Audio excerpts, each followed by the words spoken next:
Ainda sobre a base, tem reportagem aqui no UOL do Éder Traschini, falando duas coisas. Primeiro, que o São Paulo acertou ontem a contratação do lateral português Cedric Soares, 33 anos, um contrato de 3 meses, um contrato tipo do Neymar. Os 3 meses o cara fica aí e tal. Ele vinha treinando no CT da Barra Funda e internamente a negociação está sendo comparada com a do Sabino, que chegou machucado, depois acabou e foi aproveitado. Mas a reportagem do Éder Traschini hoje no UOL conta que, Arnaldo e Renato, que para ter o Cedric, o São Paulo precisou brecar a promoção do Mike, o lateral direito das categorias de base, que tá todo mundo adorando, achando que ele joga pra caramba e tudo mais. E a opção foi do técnico Zubeldia e causou incômodo em Cotia, depois que o Mike foi um dos destaques do São Paulo na Copa do Brasil, sub-20. Por enquanto, o Zubeldia aprovou as promoções do Rian Francisco e do Hugo. O Ferreira e o Matheus Alves, que também se destacaram, vão ser monitorados. E o William Gomes foi vendido ao Porto, Arnaldo. Tudo isso, todo esse pacote base aí. Eu acho engraçado, né? Aí cai na conta do Zubeldia, né, Renato? Pois é. O Casares arma um negócio com um empresário com quem ele tem parceria, que é o mesmo empresário do Oscar. Isso é muito comum no futebol brasileiro, né? Ah, você vai levar o Oscar? Você vem cá. Só que você vai levar o meu jogador que está encostado lá. Faz ele dar um contrato de 3. Então, o Cedric veio na mala do Oscar. Só descobriram agora.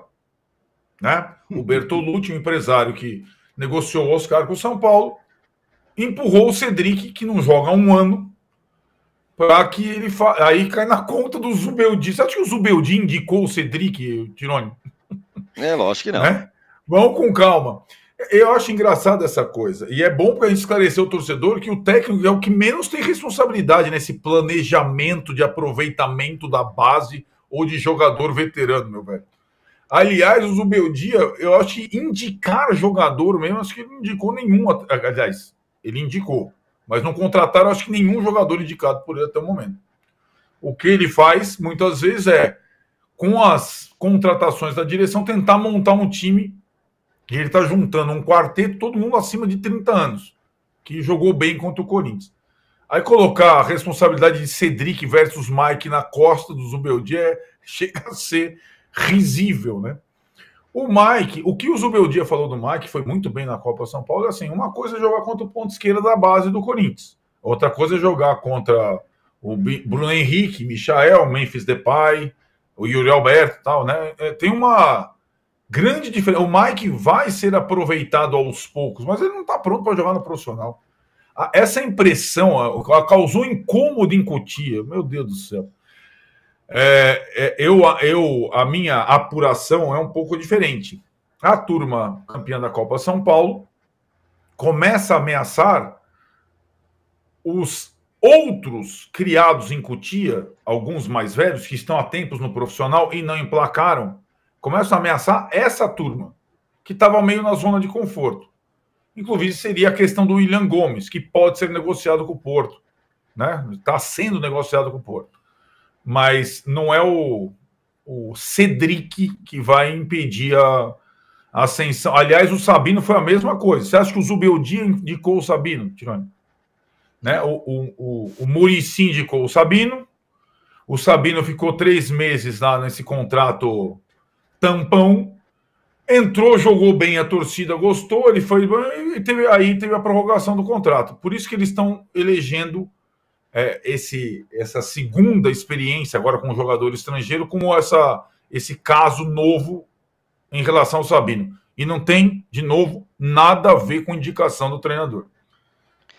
Ô, Renato, posso fazer um pequeno adendo? Posso fazer um pequeno adendo?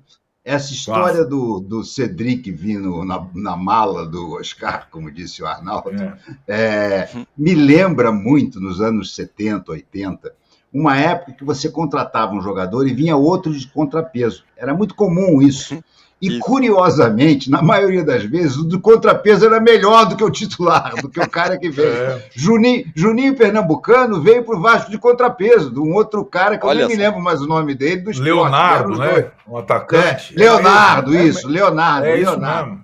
Pô, mais atrás, o Flamengo era contratou Liminha e Cardozinho. O Cardozinho era o craque. O Cardozinho nunca se firmou no Flamengo. O Liminha foi uma década titular no Flamengo. Era normal. Tinha um outro, América, né? Não é América, veio de contrapeso?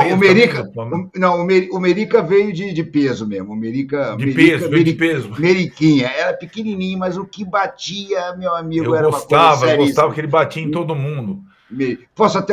Vou contar outra história, então, pelo amor de Deus. Eu sou contador de história.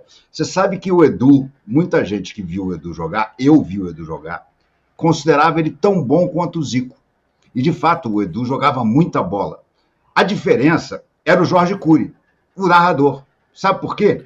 Porque toda vez que o Zico levava uma bordoada, o Jorge Cury fazia um escândalo na Rádio Globo. E a Rádio Globo ecoava no Maracanã inteiro, né? Era uma coisa impressionante. Aí bateram no Zico, absurdo, não sei lá o quê. Em compensação, o pobre do Edu, quando jogava contra o Flamengo, apanhava sem dó do Merica, e o Jorge Cury gritava lá, dá-lhe, Meriquinha!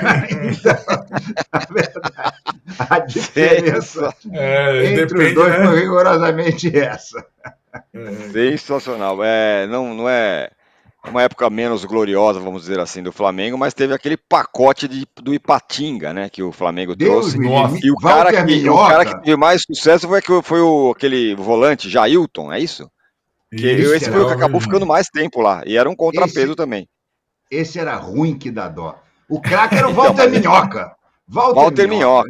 Como esquecer?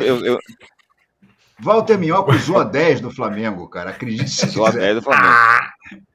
Eu era editor do Lance aí no Rio de Janeiro, naquela época, eu sempre falo aqui, vou repetir mais uma vez, quando o Walter Minhoca foi contratado, a manchete do Lance foi Minhoca neles. Inesquecível.